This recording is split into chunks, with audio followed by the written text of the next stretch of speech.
Assalamualaikum warahmatullahi wabarakatuh. My name is Nur Izzati binti Razikir from class DM 4D. Today, I'm going to explain about mode of transportation in international trade and the document that was used. So, let's go. Next, I will explain about logistics. Logistics is part of the supply chain process that plans, implements, and control the efficient and effective flow and storage of goods, services, and related information from point of origin to point of consumption in order to meet customer requirement. Supply chain management is logistics taken to a higher level of sophistication. A supply chain is the movement of goods not just from one place to another, but from the ultimate origin. Next, I will explain about mode of transportation. Transportation is one of the main part in logistic activity.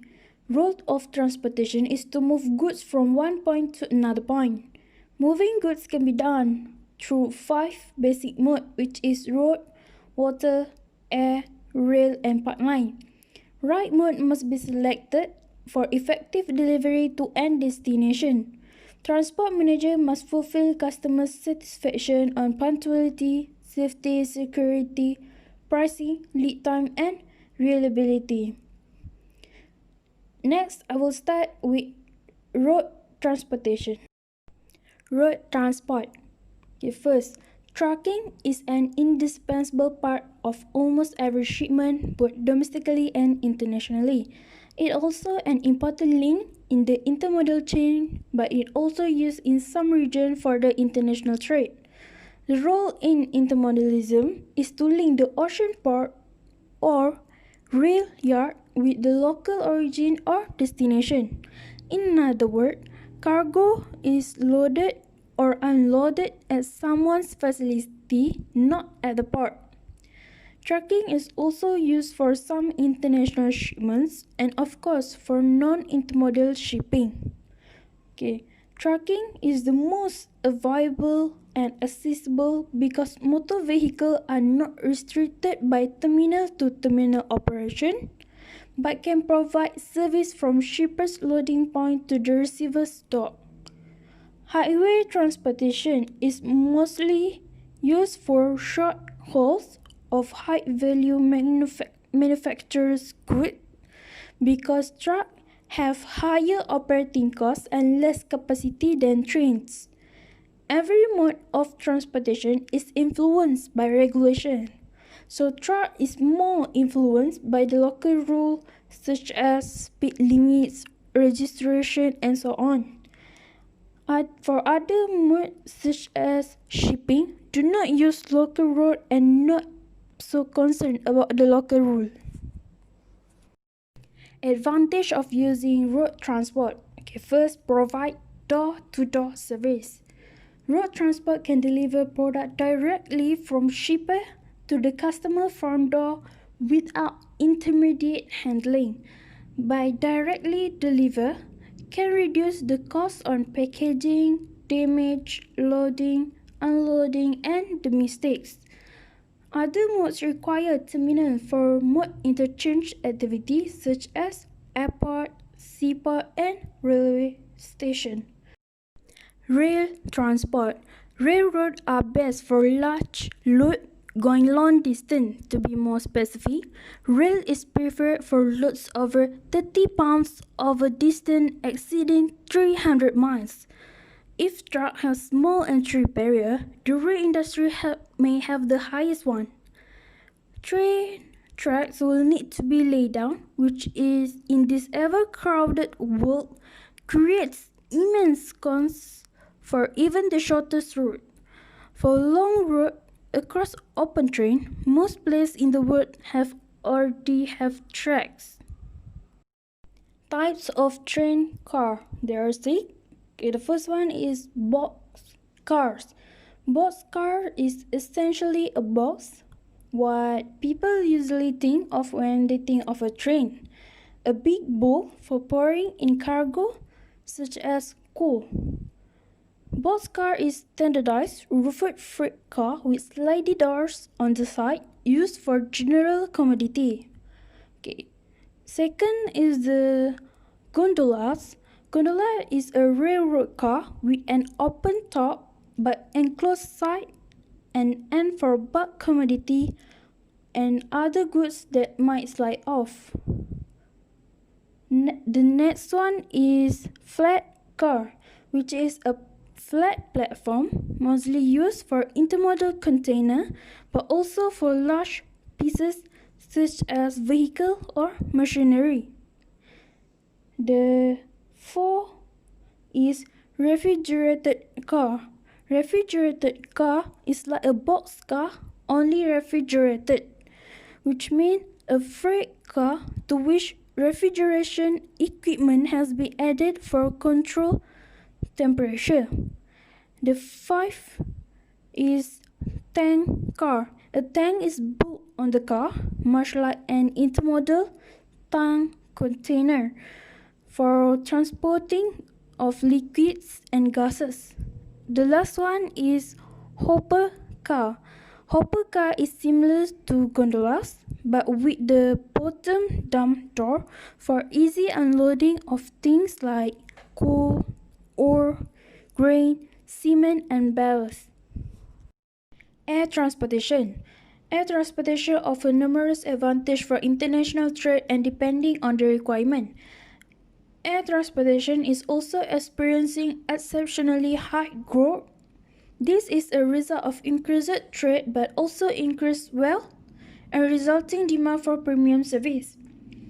Air freight delivery has four. The first one is belly space, which is normally used for luggage. About 60% of cargo move in luggage compartment. The space is in the belly of passenger plane. Cargo is not accompanied by the sender. More handlers, different and more documentation. Number 2, flex belly. The interior can be adjusted to include more or less for cargo or passenger. Cargo space will be adjusted to larger if it increasing demand to carry cargo. Number 3, freighter. A plane only used for cargo will not include the window since there is no need for windows. And the fourth is truck. What many do not realize is that a lot of air cargo actually goes by truck. Major airlines have been replacing their planes with smaller planes for shorter flight. Truck can also reduce cargo space available when air cargo need to find a quick alternative. Maritime shipping or water transport is referred to part of water transport that operates on open ocean as contrasted to inland shipping. Ocean carriers tend to be older and more conservative. The company are called ocean carriers, sometimes known as shipping lines. If the business needs to transport large quantity but there is no pressure to deliver quickly, shipping by sea may be suitable. For ocean shipping industry, there are three major classifications of the sea freight, which is liners, trans and private. Liners, ships follow regular route and schedule which are publicized. Trams, ship has no set schedule and operates on a voyage-by-voyage basis. And for private, operate on private carrier, the owner by the user or charterer. Pipeline transportation. Pipelines are the last thing people think of as transportation. Pipeline require very high investment but with very low variable cost. One unique thing is that which is the cargo only move in one direction with rare expedition. Pipelines also have a strong safety point with low loss and damage. Pipelines are very dependable, require low maintenance and not affected by the weather. On the different type of cargo, containerized, breakbulk, bulk, piped commodity are considered bulk. The commodity carried in pipes are quite limited. The larger the pipe, the lower percent of liquid is in contact with the pipe. Next, I will explain about documentation that used in international trade. Documentation is another important area of the export-import business and logistic management. Various documents are prepared and submitted for smooth movement of goods from one country to another country. Documentation plays a special role with logistics at the international level as compared to the national level.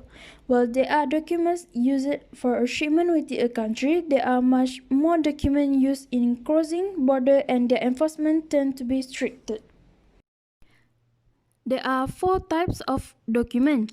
The first one is transportation document are used for the physical movement of the cargo. Second, banking document are used for the financing of the shipment. Number 3, commercial documents are for the purchase of the goods. And 4, government documents fulfill government regulation. Next, I will explain the example of the document that used in international trade. First, purchase order. Purchase order is a contract between buyer and seller which includes the agreed forms of sale. Number 2, pro forma invoice. Pro forma invoice is an offer that made by the exporter to the foreign customer. The offer made by the exporter is in the form of pro forma invoice. It is a quotation given as a reply to an inquiry. It normally forms the basis of all trade transactions. Number 3, bill of lading, the most important document in the entire process. This is a document of title, a receipt of goods, and a contract of carriage. Whale bill. A whale bill does not convey the title. It used to be mostly for air cargo, but ocean carriers are using it more. Invoice is a document listing the cargo and its important characteristic. Next is certificate of origin, a certificate typically provided by the government of the exporter, certifying the nationality of the cargo. Next is carnet, which is a permission for the sample goods to enter without paying duty as a regular cargo. And the last one is packing list. This may be shown on invoice or separately and should contain item by item the content of cases or container or of a shipment with its weight and description set forth in such a manner as to permit check of the content by the custom on arrival at the port of destination as well as by the recipient.